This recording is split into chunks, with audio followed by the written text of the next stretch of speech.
Good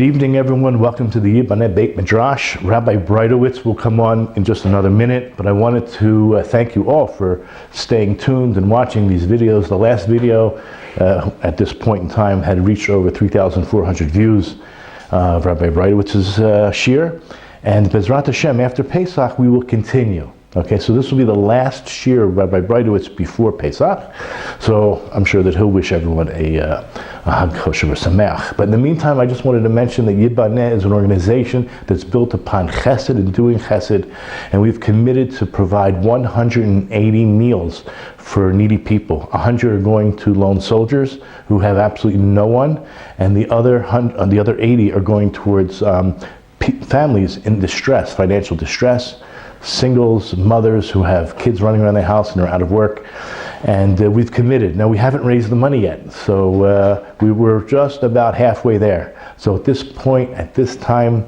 when I'm recording this, hopefully by the time you go on to donate, you'll see that the amount has skyrocketed, right? Bezrat Hashem. So in the meantime, I want to thank you all for staying tuned with us during these trying times.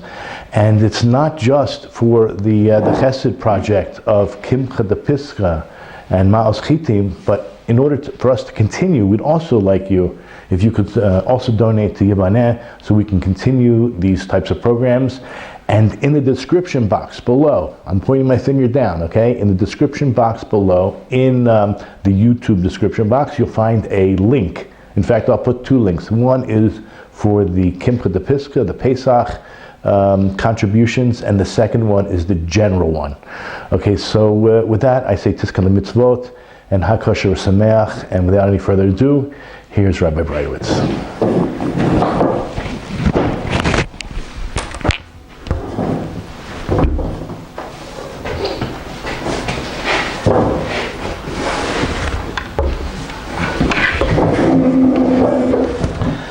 Thank you. Good evening, everyone.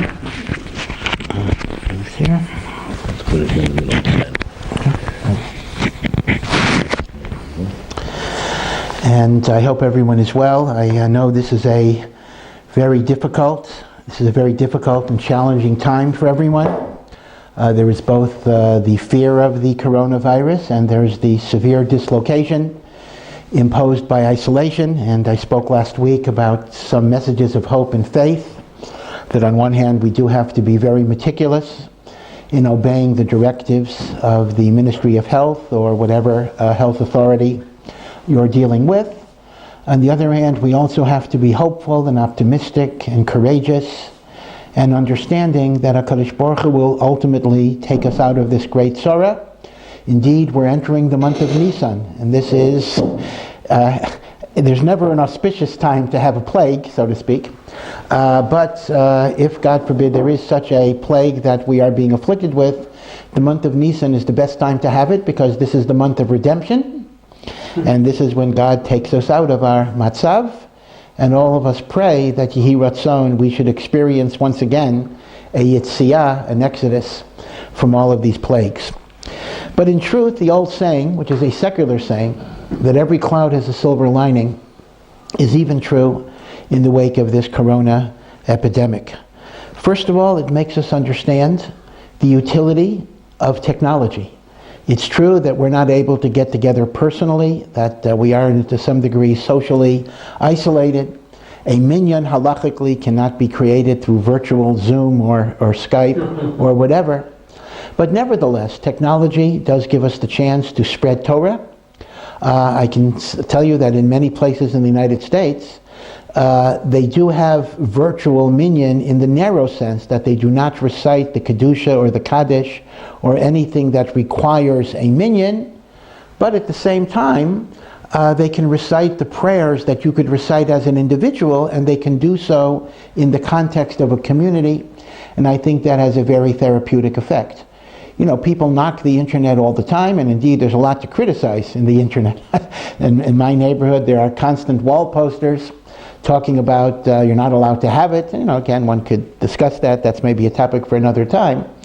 But in times of crisis, I think we do understand why HaKadosh Baruch Hu allowed such a technology to enter the world, because it can really be a force for good. It can keep us together even if we're not able to be physically together. So I hope that everybody will keep up their connections, whether it's by the low technology of the telephone or the more advanced video conferencing, Zoom and the like, that we keep up both our friendships and our Torah learning, our spiritual development, the chizuk and courage that we can give to each other, and God willing, that will be a tremendous factor that will bring us through this very difficult and challenging time.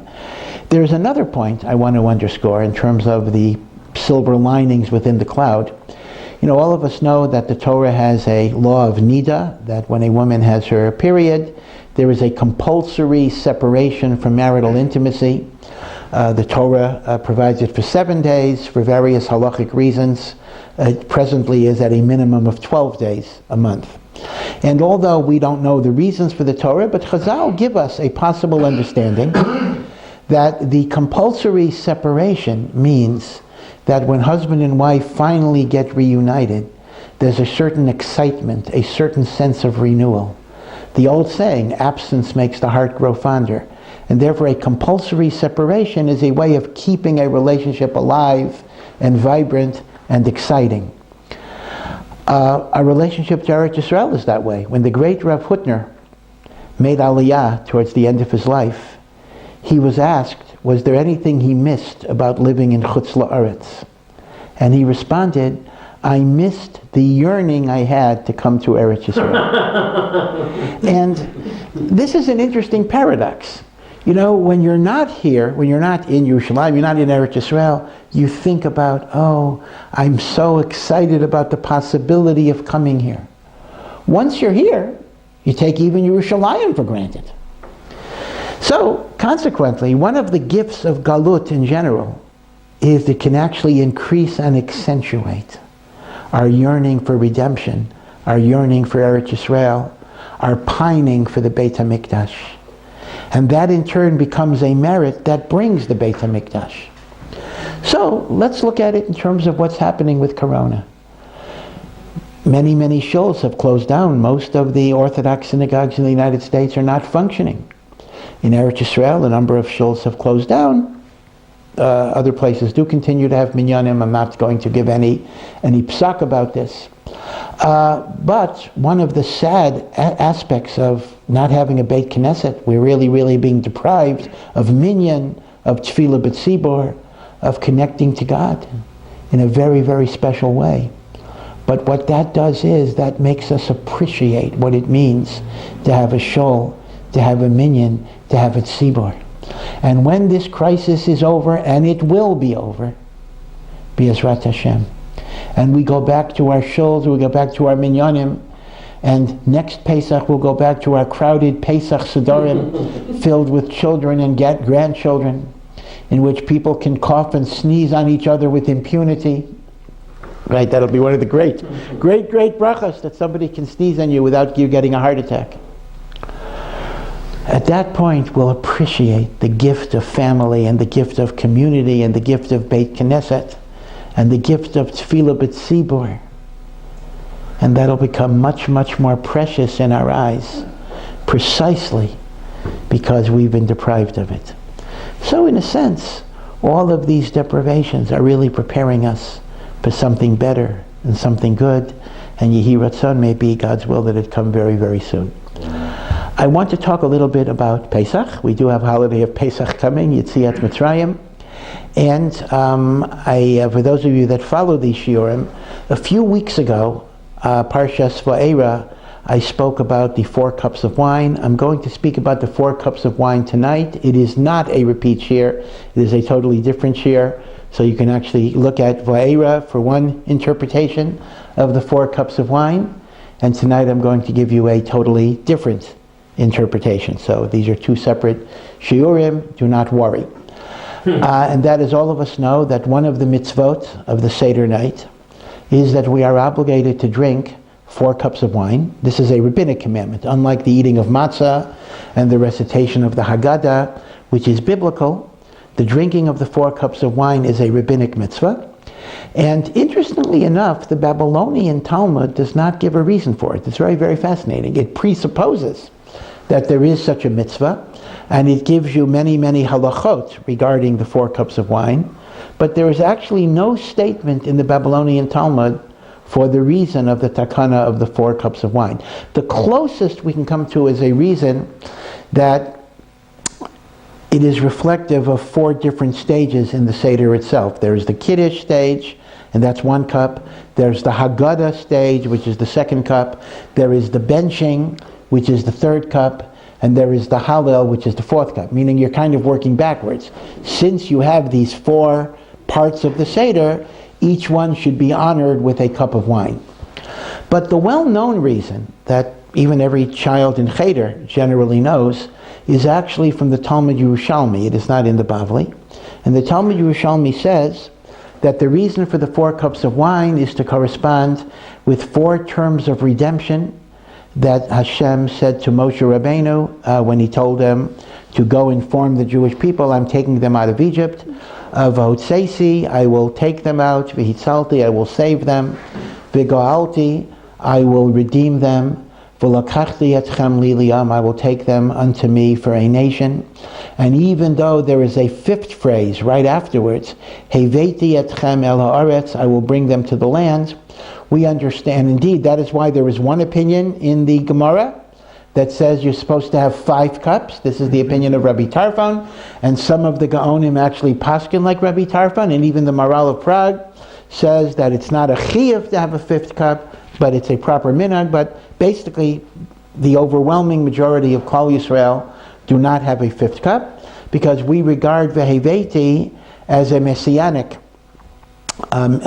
prophecy that will not be fulfilled until the final redemption, and therefore we have Elijah's cup, which we're holding for the coming of Mashiach, which is on the table, but we actually do not drink.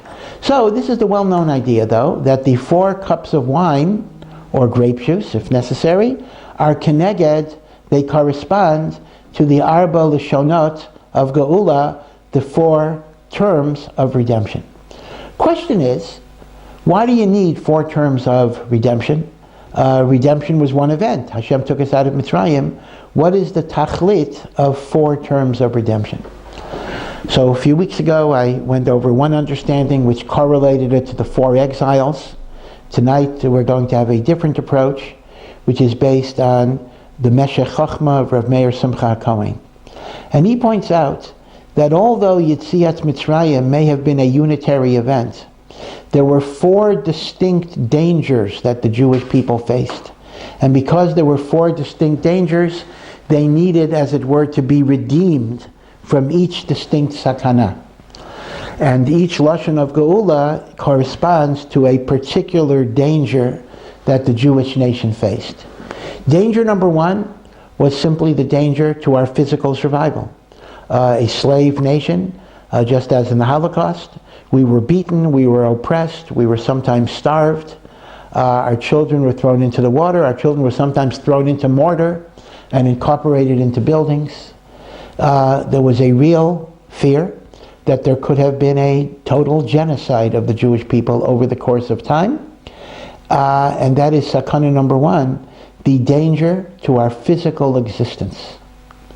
Sakana number 2, danger number 2, is a danger to our spiritual existence. Chazal actually teach us that the Jewish people in Mitzrayim, and we should have been there for 400 years, and we only stayed there for 210 years, because we had reached the 49th level of impurity, and we were slipping fast. And according to Kabbalistic teaching, whatever the 50th level means, once you hit the 50th level, you have reached a point of no return, and you're no longer redeemable. The Arizal says, when the Torah says they had to have matzah because they didn't have time to let their dough rise, the Arizal says that doesn't just mean Paro was kicking us out. It means God said, you have to leave now, because if you stay even the few minutes that it takes for dough to become chametz by rising, you would have hit level 50. We would have hit level 50 in a number of minutes. We don't even understand that. That's how difficult spiritually we had descended. And indeed, that's the 1/5 that survived. Remember that 4/5 of the Jewish people were killed in the plague of darkness, and that's understood to mean they had hit the 50th level. So if danger number 1 is to our physical existence, danger number 2 is spiritually. We would have been totally assimilated to Egyptian culture, Egyptian mores. Slavery takes a toll in terms of someone's spiritual existence, and not only their physical one. Danger number 3, Rameir Simcha says, which is why we're going to have 4 Lashonot of Geula, is that a slave has no sense of history. Those of you from the United States may remember a number of years ago, actually goes back to the 1970s, quite a long time ago, the phenomenon of roots. Alex Haley wrote a book that was based on his African roots. Again, some of it had been wound up to be falsified, but basically it talked about the story that the African slaves who were brought to the United States, many of them had royal roots. They go back to very, very eminent families in their countries. And one of the great tragedies of slavery is that a slave has no sense of where he comes from. He has no sense of his history. He has no sense of his roots. He has no sense that he comes from people of accomplishment and greatness, even if in fact they did. It's as if you were just born out of nothing. And that too afflicted the Jewish people. The Jewish people are slaves. They come from the great righteous Avram, Yitzchak, and Yaakov, the Shiftei Ka. But in the course of being beaten and subjugated and humiliated, at some point you just forget where you come from. And as the old saying goes, if you don't know where you come from, you can't have a sense of where you need to go, because you simply don't know who you are. You were robbed of your essential identity. And the 4th danger of slavery is lack of hope that the future can ever be better. A person is so crushed by the vicissitudes of life, by the affliction, by the torture, by the humiliations, that they no longer have a vision of an alternative that can be different, that can be better. Losing hope is a very, very fundamental self-fulfilling prophecy, even medically, and this is a little relevant to the coronavirus as well. It's well documented. It's like a reverse placebo effect. If a person believes their situation is hopeless and they're not going to recover, the body starts shutting down in irreversible steps. That is the mind over matter. That is the negative side of the psychosomatic condition, in which the mind controls the body. And when a person loses hope, that's kind of the end of things. So B'kitzur, the Meshech Chachma is positing that the reason why we have 4 Lishonot of Geula is because there were 4 dangers the Jewish people faced.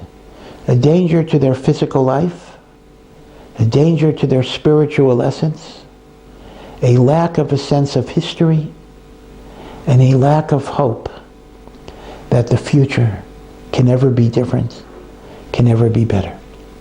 And Hashem redeemed us in spite of these 4 things. But what's interesting is, in order to be Zocha, in order to merit HaKadosh Baruch Hu's redemption, there has to be some behavior on our part that elicits that redemption. Now, we don't have to meet God halfway. Chazal use an expression, a beautiful expression, that God says, open up for me like the eye of a needle, and I will open up for you like the portals of the Beit HaMikdash, which are very wide gates.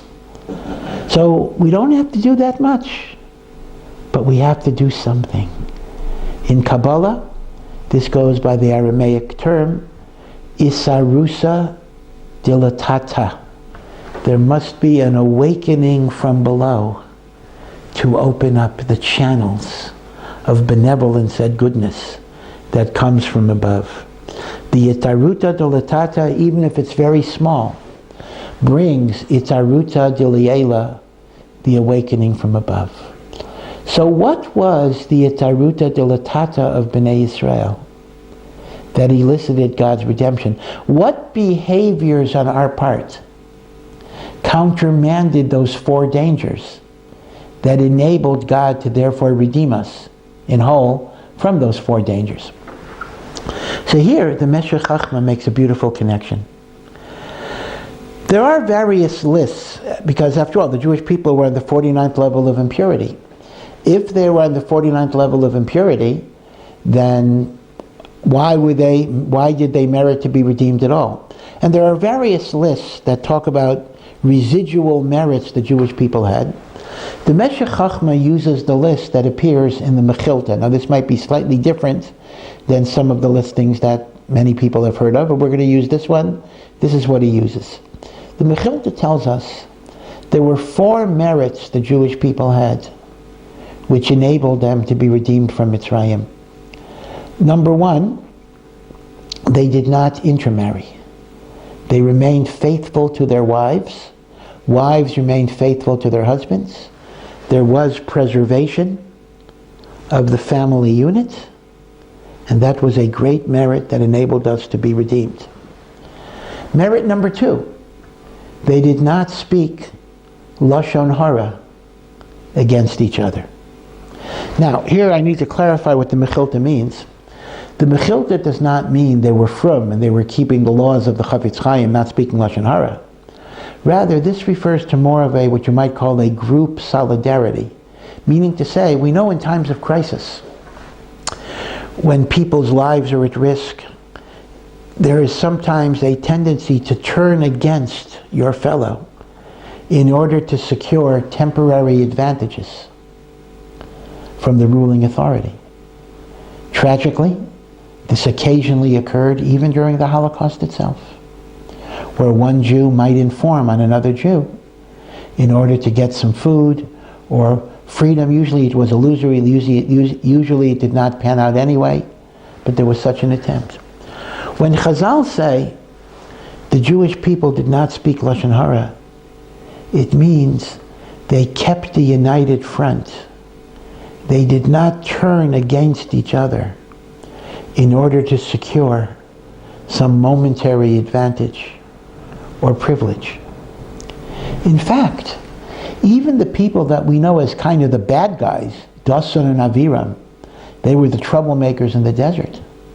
But you know, they were taskmasters in Egypt. And if a Jew did not meet his quota and the Egyptians looked at the numbers and they wanted to know who didn't do their job today, Dasan and Aviram took a beating rather than reveal something about the Jewish slave. That is why, by the way, they made the cut. One wonders, if 4/5 of the Jewish people died, so only the 1/5 that's the most, relatively speaking, the most righteous left, how does Dasan and Aviram leave? The answer is, they were quite righteous with respect to not turning against another Jew. Now, I have a theory, I have no proof of this, that this was actually the source of their animosity to Moshe Rabbeinu. I think from a human perspective, we can understand it. Because here are these two guys who are in the trenches. They're being beaten because they're standing up for their fellow Jews. And here comes this guy, Moshe Rabbeinu, who, number one, grew up in the royal house of Paro, never experienced slavery. And number two, then leaves Egypt and spends many years in Midian. And now he comes back, and he is the leader, and he is the big shot, and he is the king. They could feel from now obviously this is totally incorrect thinking, but from a human perspective, they could say, why should he be our boss? We're the guys who were beaten. Again, totally erroneous, improper, sinful, and Dasan and Aviram, of course, died with Korach in the desert. But from a human perspective, one has to appreciate that even the negative figures in the Dor HaMidbar were quite righteous in certain respects. So, Zechut number one, merit number one, to review, was faithfulness in the marital bond. Merit number two was the group solidarity of not speaking Loshon Hara. Merit number three, They didn't change their names. They kept their Jewish names. And merit number 4, they didn't change their language. They continued to speak the Hebrew language, Loshon HaKodesh, the Holy Tongue. So here's what the Meshech Chacham is going to do, quite ingeniously. He's going to correlate these 4 behaviors to the 4 dangers that we faced. And each of these behaviors countermands the danger, and that is what is called the Asarusa Dolatata, the awakening from below, that elicits God's redemption. And we'll start with the Loshon Hara first. If danger number 1 was to our physical survival, the greatest antidote to physical danger is unity, caring about each other, not speaking Loshon Hara, which is really symptomatic of Achdut, unity, and Avat Yisrael. I believe it was Benjamin Franklin who said, I'm not sure if it was at the Declaration of Independence or the Constitution, we must all hang together or we shall surely hang separately. And that's an important message, I think, for Klal Yisrael. It is understood that when there is Achdut, when there is unity, when there's Avat Yisrael, God is going to protect us from external enemies. But when we are divided against ourselves, we become weak, we become vulnerable, we become open to all the enemies that try to destroy us. So therefore, the not speaking Lashon Hara, which as I explained, was not a matter of frumkeit, it was a matter of solidarity and achdus and avat Yisrael. That is what ultimately protected us physically from being destroyed. Because when we turn against each other, we are vulnerable. This is why I mentioned before that every year there are surveys in Israel in which people are asked to list the greatest problems that the Jewish people and the Jewish state face. Unfortunately, we have quite a big list, whether it's Iranian nuclear weapons, Islamic fundamentalism, bioterrorism. This year, of course, we have a new thing to add to the list, diseases, which again, God forbid, might even be based on biological warfare. Who knows what's going on in China? Again, God forbid it shouldn't be that, but who knows? So there's a whole list of problems. And that includes a lack of water, although Baruch Hashem, that problem is a little better this year. We've had a lot of rain. Even the cost of housing and the cost of cottage cheese. These are problems. And that butter shortage, which I still don't understand what that's based on. But year after year, the number one problem that a majority of respondents have identified, and this is true whether they are religious or secular, Charedi, Dati, Leumi, conservative, reform, Sabra, born in Israel, or Olim, who have come to Israel, is lack of unity and achdut among the Jewish people. People understand intuitively that when there's unity, there is strength, and when there's machloket, there is weakness and vulnerability. So the great protection against our physical destruction is the not speaking Loshon Hara, which is again symbolic of a unity and a togetherness, a united front. Now, we then come to the second danger, which is that of spiritual assimilation. So here, Rav Meir Simcha tells us, the great bulwark that protects you spiritually is the holiness of the home, the marital bond. People make a mistake, and this is something else to think about during the coronavirus. People think that the most important institution in Judaism was the Beit HaMikdash when we had it, and today it would be the Beit Knesset, which is called in the book of Yecheskel a Beit Mikdash Ma'at, a miniature Beit HaMikdash. But in reality, the most important institution in Judaism is the home, the bayit, particularly the relationship of husband and wife, and mother and father to children. That is where the Shekhinah resides. Chazal say, Ish ve'isha. When a husband and a wife live with shalom, The Shekhinah is there. That is the divine presence. In many ways, the Ramban writes that the various miracles in the temple, such as the eternal light of the menorah that never went out, and the blessing of the showbread that was on the table for more than a week and was warm and fresh when it was eaten a week later, and the cloud of glory that represented a physical manifestation of the Shekhinah. Those are the miracles of the temple, the miracles of the Mishkan. They actually correspond with the miracles of the tent of Sarah, Imenu, which there was a blessing in her dough that corresponds to the lechem upon him. Her Shabbos candle lasted the whole week. That's the Ner Tamid. And there was a cloud of glory. The Ramban says that the miracles of the temple are just an imitation of the temple that we build in a Jewish home. And perhaps this is a time in which we can focus on building the mikdash of the home. And the Meshech Chochmah says it was the relationship of husband and wife which was based on faithfulness, commitment, trust, dependability, even if it was not in a religious context, so to speak, that gave them some spiritual connection to the Shekhinah that prevented them from hitting the 50th level. They still hit the 49th level. They were pretty low. But what kept them from hitting the 50th level was the faithfulness and connection of husband and wife. Right? So if the not speaking Loshon Hara was the antidote to physical threat, the faithfulness of husband and wife was the antidote to spiritual assimilation to the 50th level. Now, the third danger was a slave lacks a sense of history. He doesn't know where he comes from. He has no sense that he comes from something significant and beautiful and important.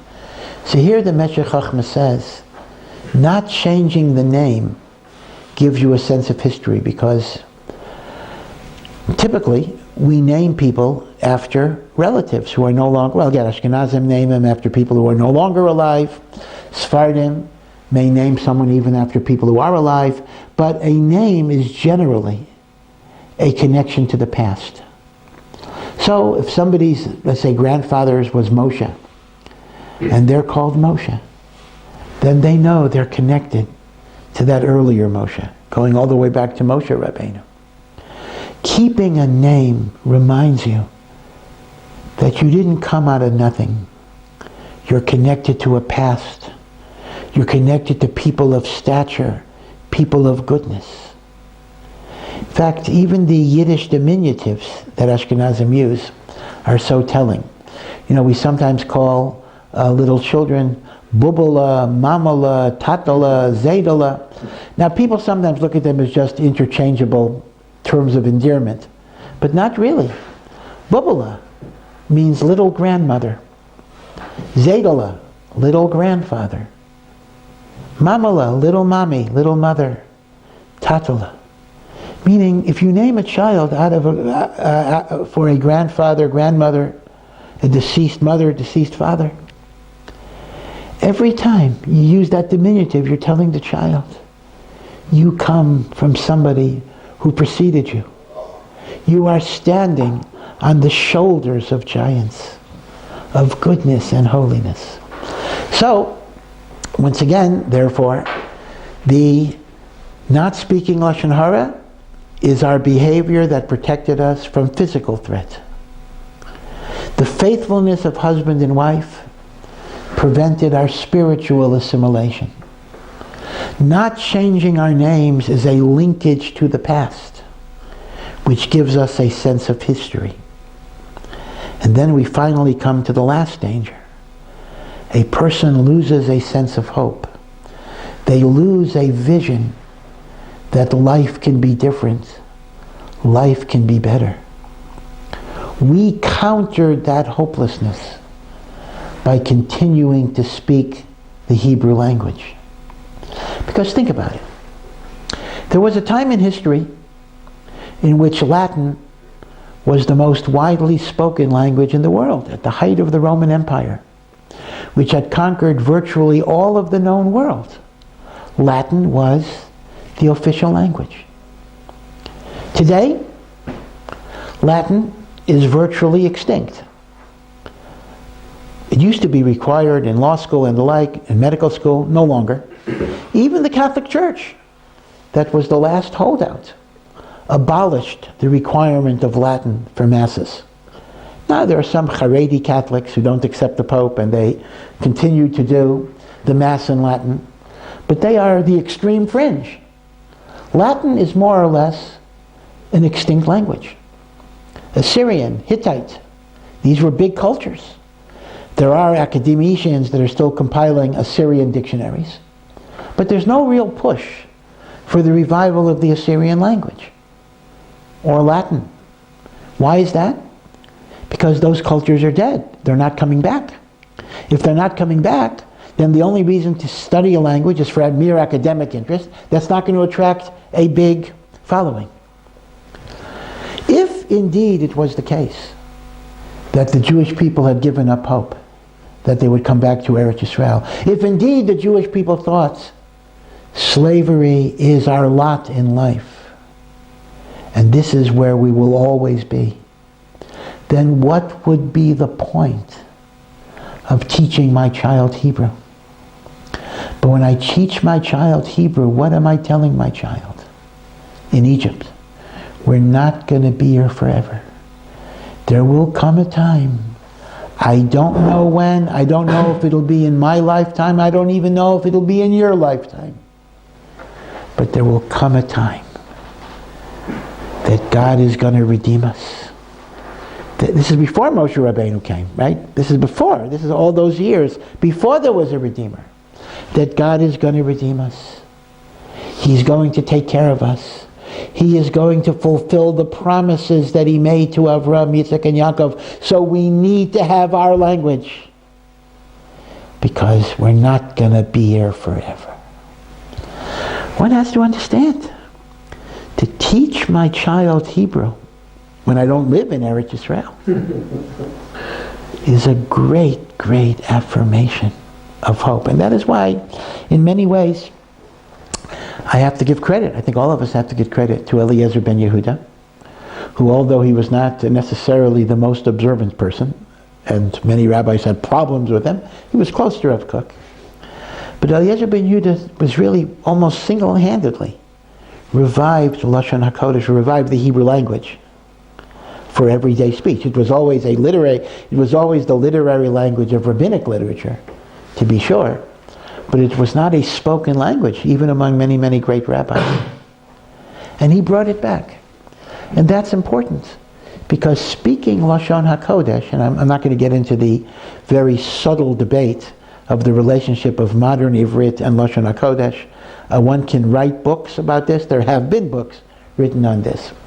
But at a very minimum, we can say Loshon HaKodesh and Ivrit are very, very close siblings, or at least first cousins. They're close enough that they're really, if one understands one can understand the other. So let's see the beautiful, intricate maracha that the Meshech Chochmah sets up. 4 Lashonot of redemption are because of 4 dangers. The 4 dangers are danger to physical survival, spiritual assimilation, lack of history, lack of hope. But the reason we merited the redemption from those 4 dangers was because there's 4 behaviors on our part that countermanded those dangers. The not speaking Loshon Hara, which is Achdut and Avat Yisrael, protects us from the physical threat. The faithfulness of the marital bond keeps us spiritually holy. The names that connect us to our forefathers and foremothers is our connection to history. And our lovingly preserving Loshon HaKodesh is our declaration of hope that we're not going to be here forever. 4 Lashonot of redemption, 4 dangers, 4 behaviors. So now I'll give you a fourth component, a fourth way that these four ideas intersect. And that is, let's examine where we drink the cups during the Seder. And let me point out, it's very important that you drink them in the proper places. Meaning you can't just start a Seder, drink 4 cups of wine, and let's get the wine over with. You have to drink them exactly where it says. And not only that, not only drink them where it says it, but pour the wine. You'll notice that we actually pour the wine, let's say, way before we drink it. You can't just pour the wine before you drink it, because the Maggid, for example, has to be recited over wine, even though it may be an hour or so till you drink it. So please be sure, all of you, that you follow the instructions of the Haggadah, both in terms of when you drink and when you fill your cup, because you're reciting things over a cup of wine. Just like for Kiddush, right? You wouldn't recite Kiddush and then fill your cup of wine before you drink it. You fill your cup of wine before Kiddush. So the same thing is true for before Maggid, before benching, and before the recitation of Hallel. Now, the first cup is the cup of Kiddush. Kiddush is a term that means holiness, sanctification. That corresponds to the holiness also of husband and wife and the marital unit. So the first cup could be seen, in fact marriage is called Kiddushin, sanctification. So the first cup is a celebration not only of God's redemption, but of our behavior and faithfulness of husband and wife that enabled Kedusha, which therefore saved us from spiritual assimilation. The second cup is on Maggid. Maggid, of course, is the story of the Exodus. What is the Maggid about? Our history, our past. That corresponds to not changing our names. It's a celebration of that merit, because the Maggid reminds us we don't come out of nowhere. We have a history. We have avot with whom Hashem made covenants. We have ancestors to whom Hashem did miracles. And when we have a sense of that history, that gives us optimism that Hashem is with us. So the second cup is the connection to history. The third cup is Birkat HaMazon. Now the association is a little more subtle, but Birkat HaMazon is of course an expression of gratitude to God for giving us food and giving us sustenance. Now Pirkei Avot tells us, Ezeu Ashir, who is a truly wealthy person? Hasameach b'chelko, when you're happy with your lot. Wealth is not defined by how much you own, but actually by how little you need. One might say, instead of how much you have, it's how little can make you happy. And the greatest bracha in life is to be sameach b'chelka. Now, if Birkat HaMazon teaches me gratitude, and when there is gratitude, I am sameach b'chelko. I no longer live a life of jealousy, rivalry, or competition. So consequently, I'm able to have achdus and unity with my fellow man, because I no longer look at them as a threat. I no longer look at life as a zero-sum game where it's your gain is my loss. I can live life with a sense of shalom, friendship, cooperation, collaboration. And that in turn corresponds to the united front, which protected us physically, and our zechus was we didn't speak Loshon Hara. Finally, we come to Hallel. Now, if you study the Haggadah, and indeed it's proper to study the Haggadah before Pesach, you will notice that one of the anomalies in the Haggadah is that the Hallel of Seder night is actually split into 2 unequal halves. The first 2 chapters of Hallel are actually recited before the second cup, and they are the conclusion of Maggid, the narrative of Yetziat Mitzrayim.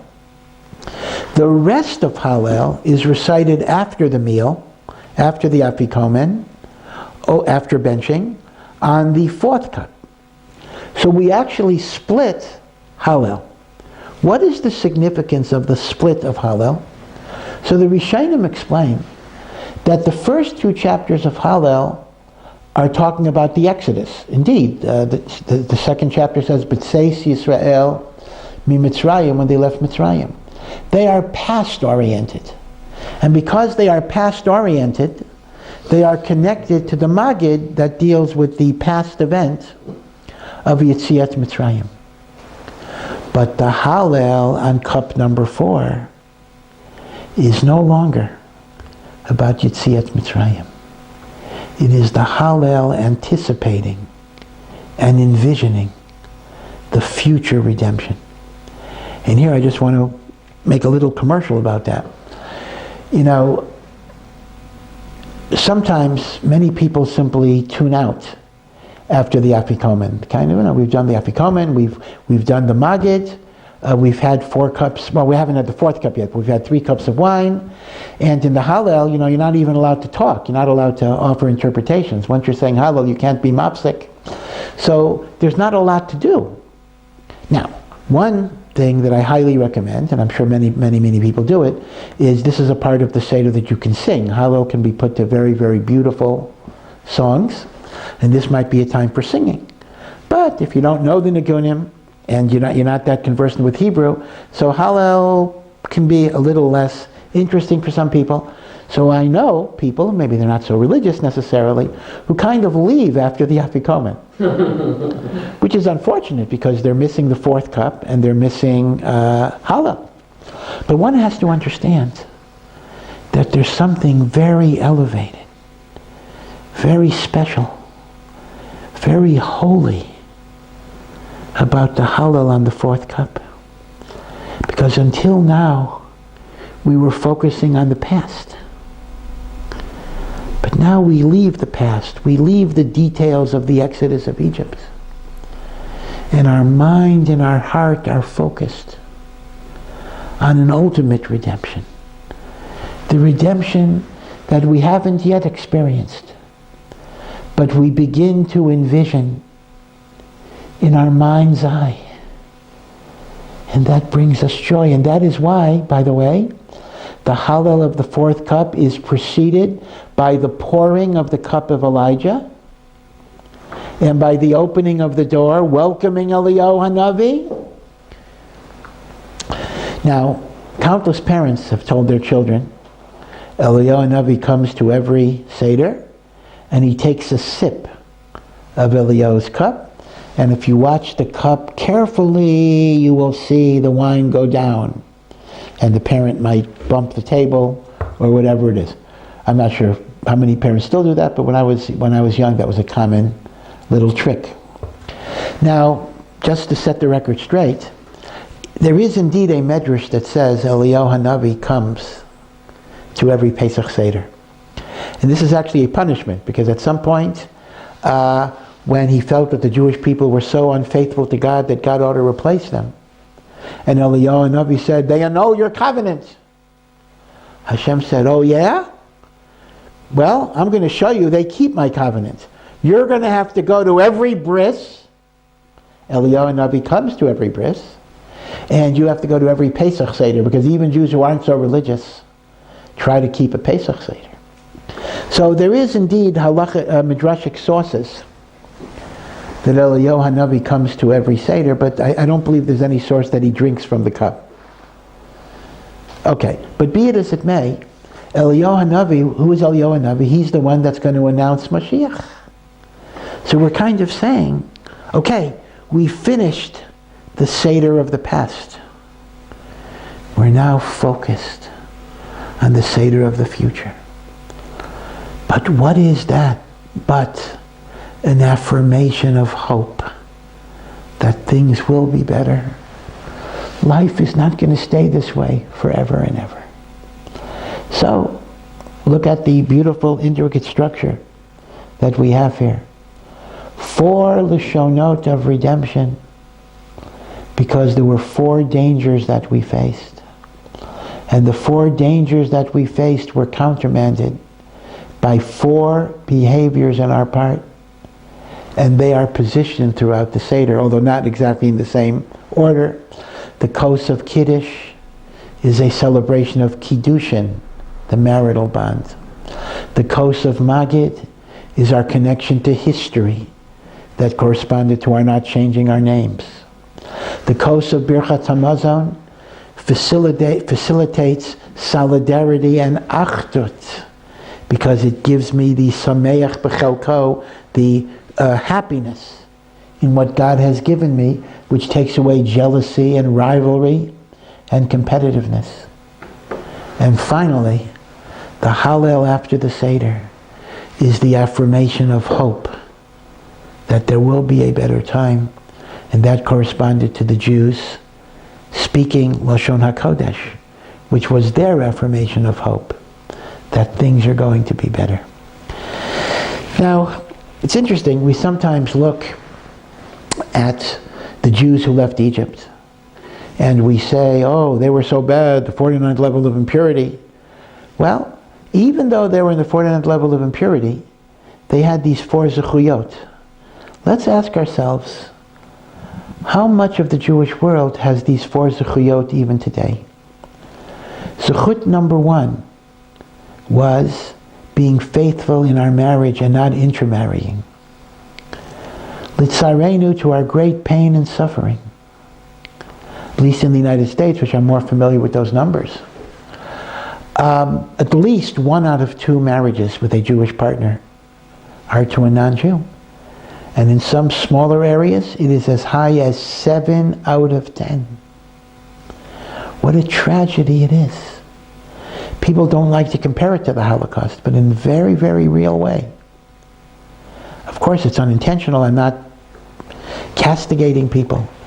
But in a very real way, the number of Jews that are lost through the scourge of intermarriage is really a Holocaust. Millions and millions of Jews.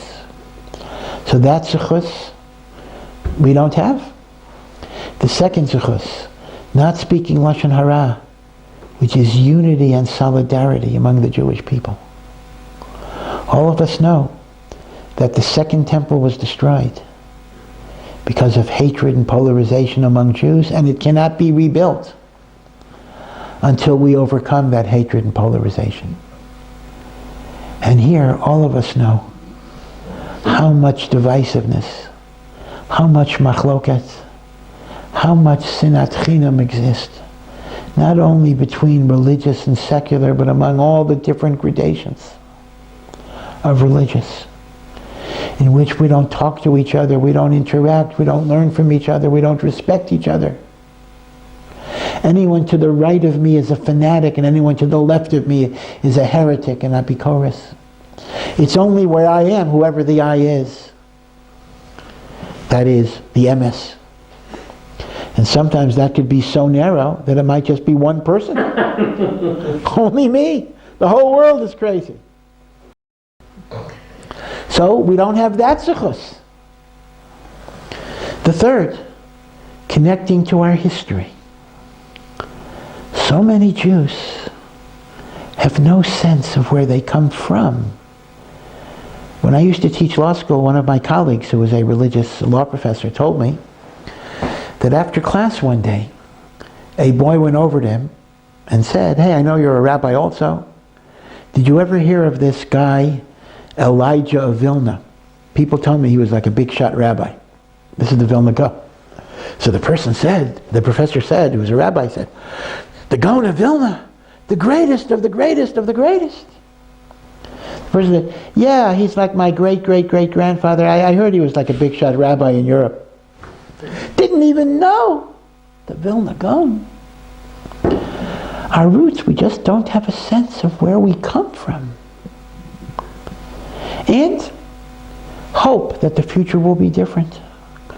Well, maybe the Jewish people are not in despondency. Maybe that's not the issue. But there's certainly a lot of complacency. Here we have a state of Israel that has been in existence for more than 70 years.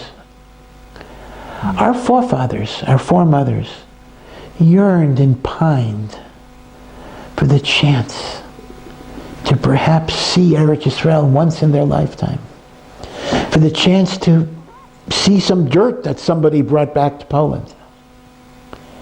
And here, a person might be just 12 hours away, granted an uncomfortable 10 or 12 hour El Al flight, but you know, it's not the biggest deprivation of the world. And we give lip service to Mashiach, but do we really want Mashiach to go? You know, they tell the joke, it's kind of a sad joke, but it may have a kernel of truth, about a guy who was planning his vacation, a religious Jew. And the day before his vacation, Mashiach came. And the guy had to cancel his plans. So he was upset. So his wife said, well, how can you be upset, Mashiach? He said, you know, he kept us waiting 2,000 years. He couldn't come 2 weeks later. I could have gotten my vacation. Meaning, we have to ask ourselves, and again, I include myself. I don't mean to lecture to anybody, but we have to ask ourselves, do we really want Mashiach to come? Are we kind of happy the way things are? You know, life could be convenient, life could be simple. You know, I don't want all of these changes. So in a sense, do we have hope for the future? Or do we kind of assume that with glad kosher restaurants and Pesach programs and voyages, whatever it would be, we have everything we need?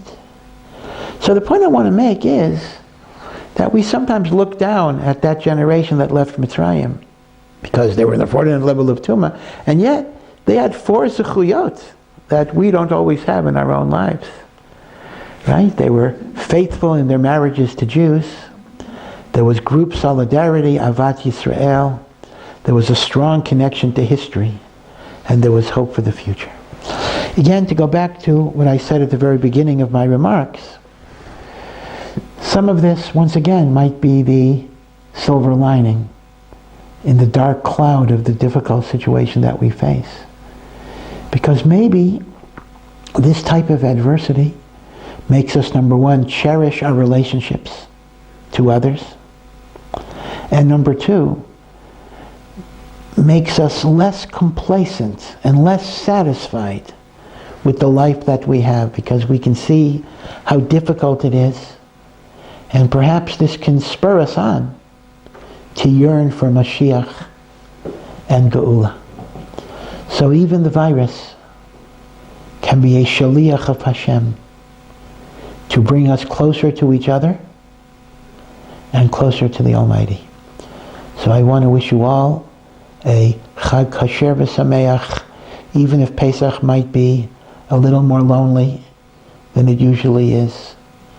But you should know that as the Jewish people, we are still united in soul and in spirit, even if we're not going to be physically connected. And most importantly, you're not alone. Hashem will be with you the Seder night, just as that first of Yitzias Mitzrayim. Ani v'lo malach, Hashem said, it was I and no angel. Ani v'lo saraf. Ani v'lo shaliach, no emissary. So too, every Seder night where we re-experience Yitzias Mitzrayim, right? Each person must regard themselves as if they were taken out of Mitzrayim. God is going to be with us that very, very night. And therefore we have to know we are not alone. We are never alone. Have a good Yom Tov. Thank you.